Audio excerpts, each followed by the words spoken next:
¿Es posible transferir la conciencia humana a un robot? Durante una reunión con accionistas, Elon Musk reveló una meta audaz: usar la tecnología de Neuralink para capturar una instantánea del cerebro y instanciarla dentro del robot Optimus alrededor del año 2040. Y mientras Musk y otros multimillonarios discuten transferir conciencias humanas a robots, los científicos ya logran, entre comillas, revivir cerebros congelados. Otros han conseguido estimular la regeneración de miembros y otros están usando ondas magnéticas para alterar patrones profundos del cerebro humano. Al mismo tiempo, hologramas con IA comienzan a ocupar espacios públicos, aceleradores de partículas empiezan a pensar por sí mismos y los propios centros de datos de la inteligencia artificial ya comienzan a alterar la temperatura de las ciudades.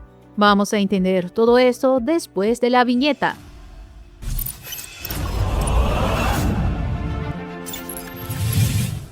¿Cómo están impresionados? Soy Melis y bienvenidos a nuestro canal Realidad Impresionante. Si te gusta nuestro canal, ya sabes, deja tu like, que nos ayuda muchísimo. Sin más rodeos, vamos al video. Existe una diferencia enorme entre controlar un robot con el cerebro y transferir una mente humana completa dentro de él. Pero en los últimos meses esa frontera volvió a aparecer en el centro del debate tecnológico después de que Elon Musk sugiriera una idea que a primera vista parece bastante loca: utilizar la tecnología de Neuralink para capturar una instantánea completa del cerebro humano y instanciarla dentro del robot Tesla Optimus. La propuesta reavivó una pregunta antigua de la humanidad: ¿la conciencia puede transferirse? Lo más interesante es que esta vez la discusión involucra neurocientíficos, empresas multimillonarias de IA, inversionistas e incluso debates jurídicos internacionales. Solo que existe un enorme abismo entre la visión futurista y la realidad técnica actual. El cerebro humano posee cerca de 86.000 billones de neuronas conectadas a través de más de 100 billones de sinapsis. Cada memoria, emoción, hábito, percepción y rasgo de personalidad emerge de esas conexiones extremadamente dinámicas. Aunque la idea parezca fascinante, la comunidad científica pide cautela. El renombrado neurocientífico brasileño Miguel Nicolelis, por ejemplo, criticó públicamente la idea de Musk, afirmando que el concepto aún pertenece mucho más al campo de la ciencia ficción que de la ingeniería práctica, porque los sistemas actuales están muy lejos de comprender el cerebro con resolución suficiente para algo parecido a una emulación completa de la mente humana. Hoy los implantes de Neuralink operan con cerca de 1000 canales de lectura neural. Eso ya es extremadamente impresionante para aplicaciones médicas. Personas logran mover cursores, controlar prótesis, robots e incluso escribir usando señales cerebrales. Pero existe una diferencia gigantesca entre interpretar comandos motores específicos y capturar conciencia, memoria autobiográfica, identidad subjetiva y experiencias emocionales completas. Es más o menos como intentar reconstruir un océano entero observando solo algunas gotas de agua. Y aún desde el punto de vista computacional, los desafíos son absurdos. Una simulación cerebral completa exigiría capacidades computacionales masivas, probablemente en escala exaflop, además de modelos biológicos extremadamente detallados que la ciencia simplemente aún no posee. A pesar de los desafíos físicos y biológicos, el mercado financiero está apostando fuerte en esta fusión. Datos de Precedence Research muestran que el sector de interfaces cerebro-computadora fue evaluado en casi $3.000 millones,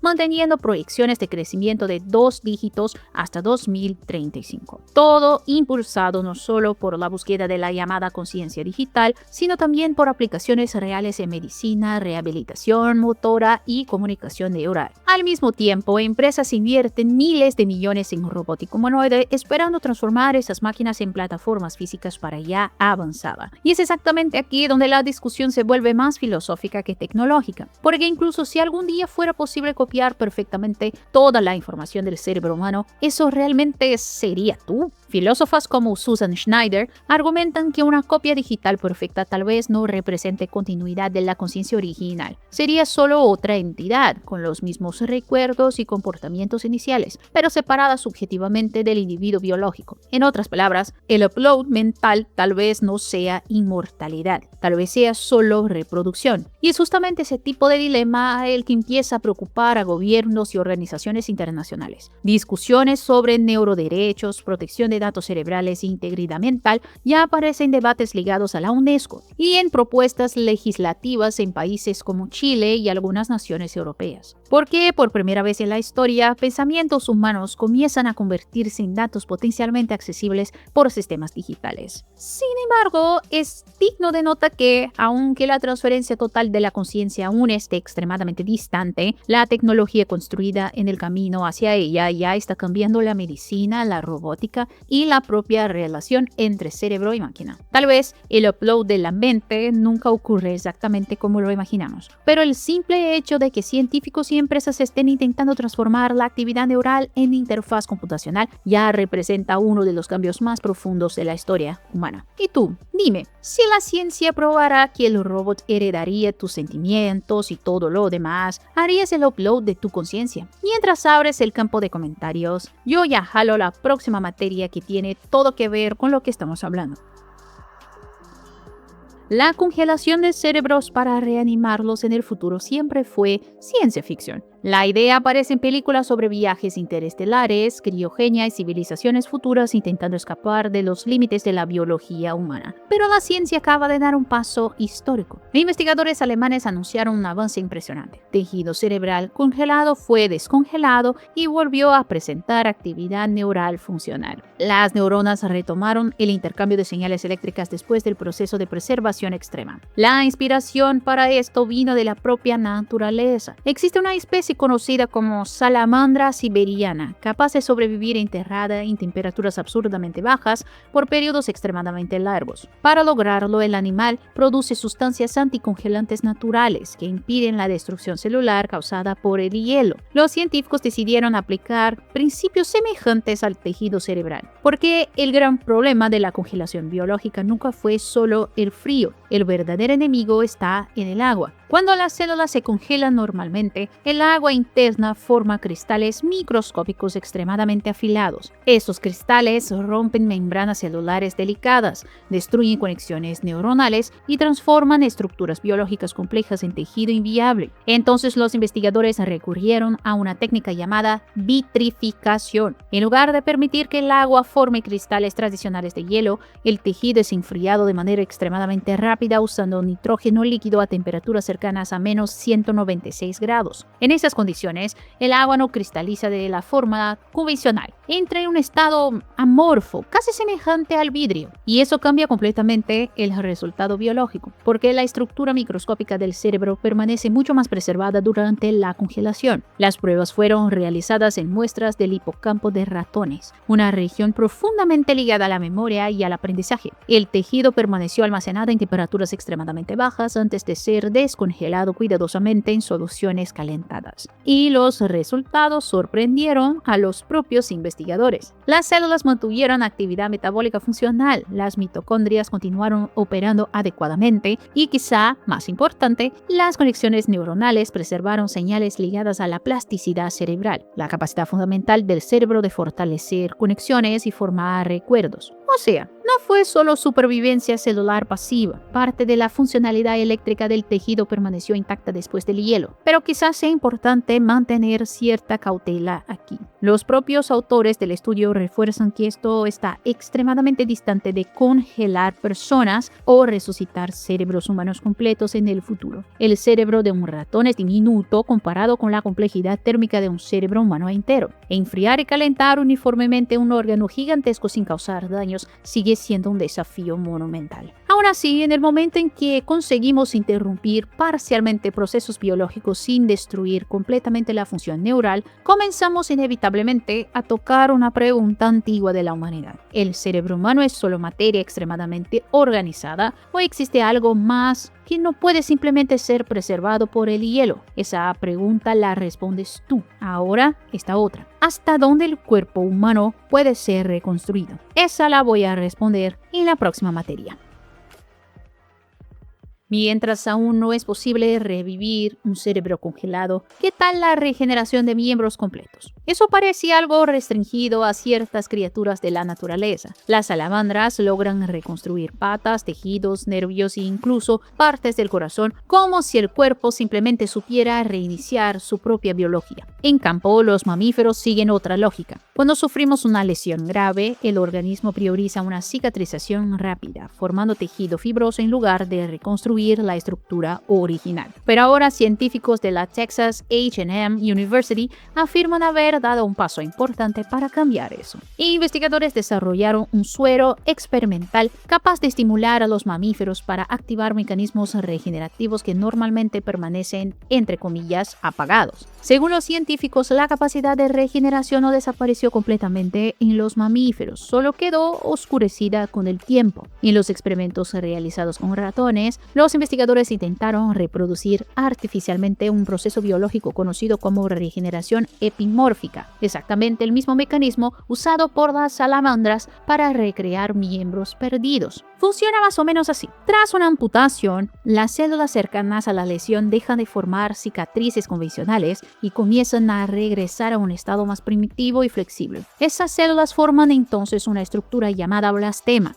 una especie de plataforma biológica temporal que sirve como base para reconstruir huesos, ligamentos, articulaciones y otros tejidos. El gran desafío siempre fue inducir ese comportamiento en mamíferos. Entonces el equipo creó un suero capaz de enviar señales bioquímicas específicas a las células locales, orientándolas primero a evitar una cicatrización excesiva y luego a iniciar patrones regenerativos. Y eso es una de las partes más revolucionarias de la investigación, porque a diferencia de muchas terapias regenerativas experimentales, este enfoque no depende de la introducción de células madres externas. El proceso utiliza las propias células ya presentes en el cuerpo del animal. En la práctica, los científicos comienzan a tratar la regeneración no como sustitución artificial, sino como reprogramación biológica interna. Claro que aún estamos muy lejos de regenerar brazos humanos completos o crear escenas dignas de ciencia ficción. Los propios investigadores reconocen las limitaciones actuales de la técnica, pero el impacto potencial es enorme. A corto plazo, tecnologías así pueden ayudar en la regeneración de tejidos tras accidentes graves, quemaduras, lesiones nerviosas o cirugías complejas. Y en el futuro quizá cambien por completo nuestra comprensión sobre el envejecimiento, las amputaciones y la recuperación biológica. Y conforme empezamos a reprogramar tejidos y regenerar partes del cuerpo, los científicos también comienzan a intentar modificar directamente patrones invisibles dentro del cerebro humano. Vamos a ver.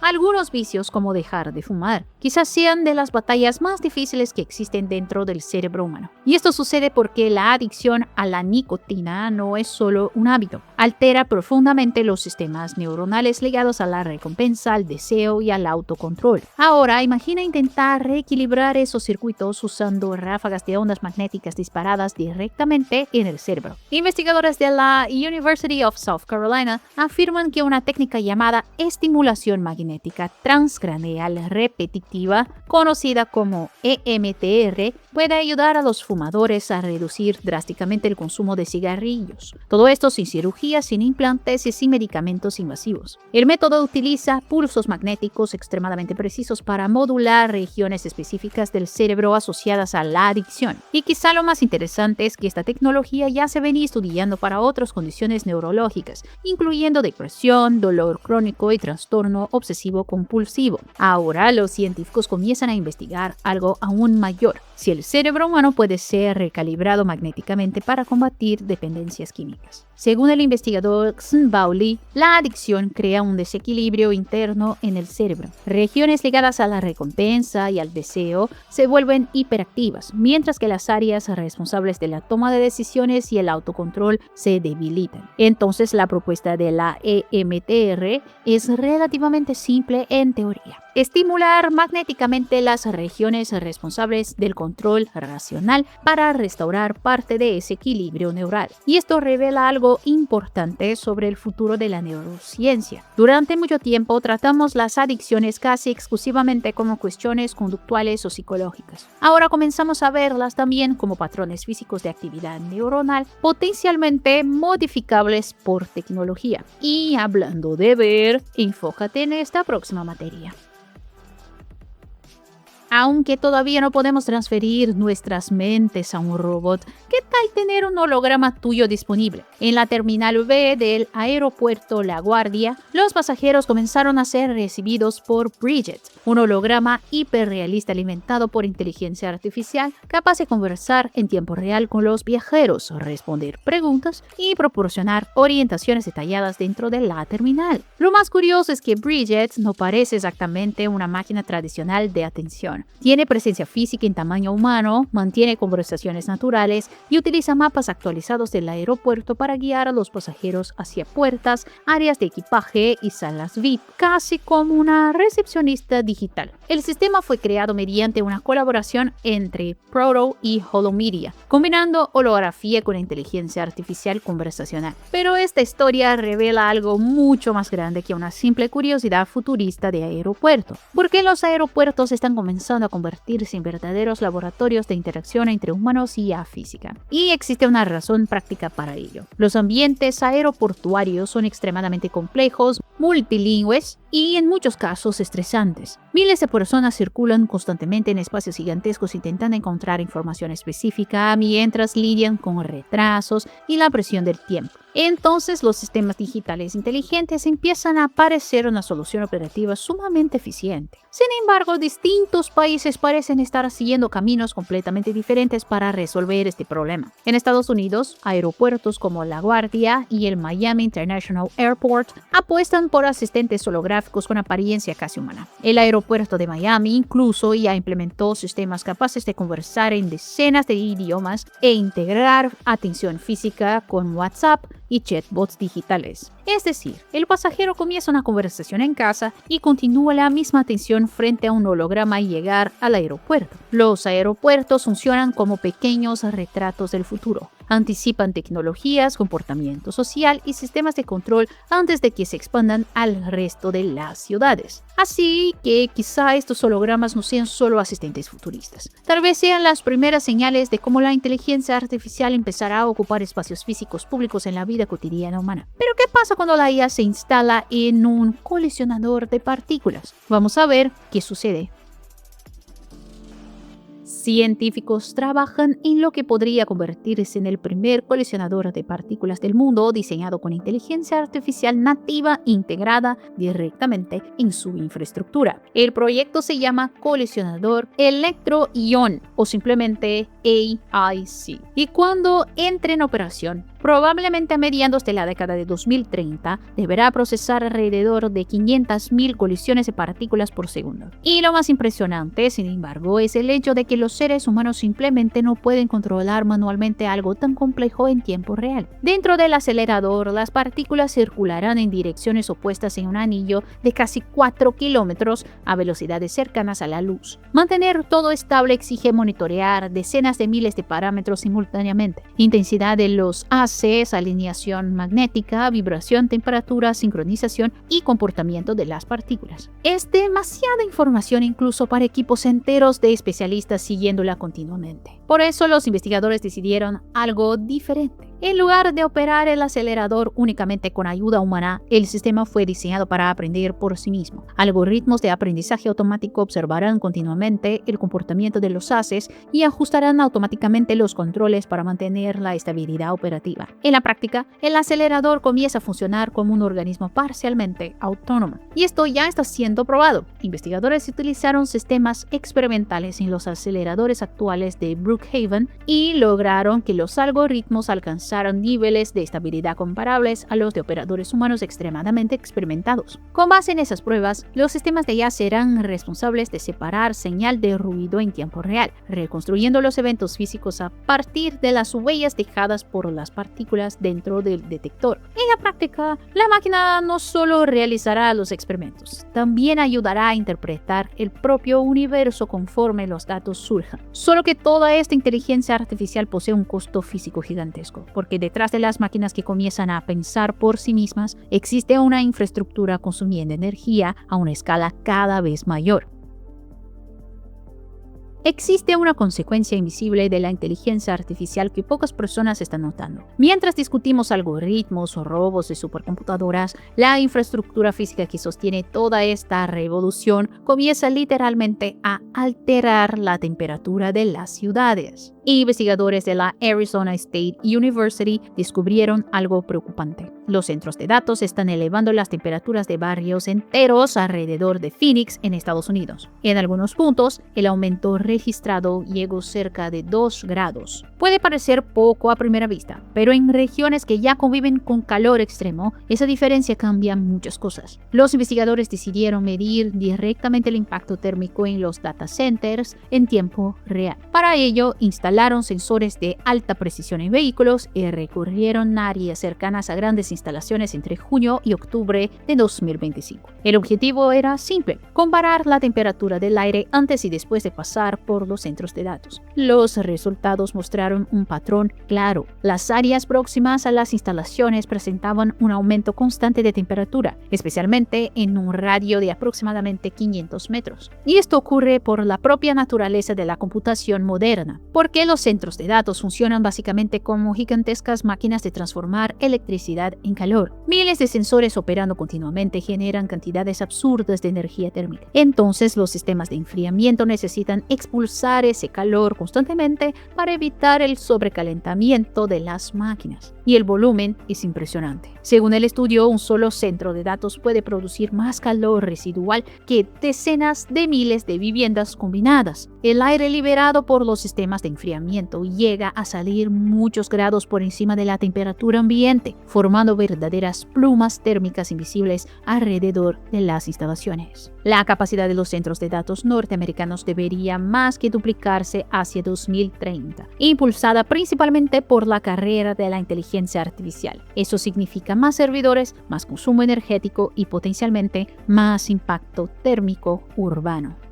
Si te gustó este episodio, deja tu like y revisa tu suscripción. Muchas gracias por acompañarme hasta aquí. Haz clic en una de las sugerencias en tu pantalla y nos vemos en el próximo video.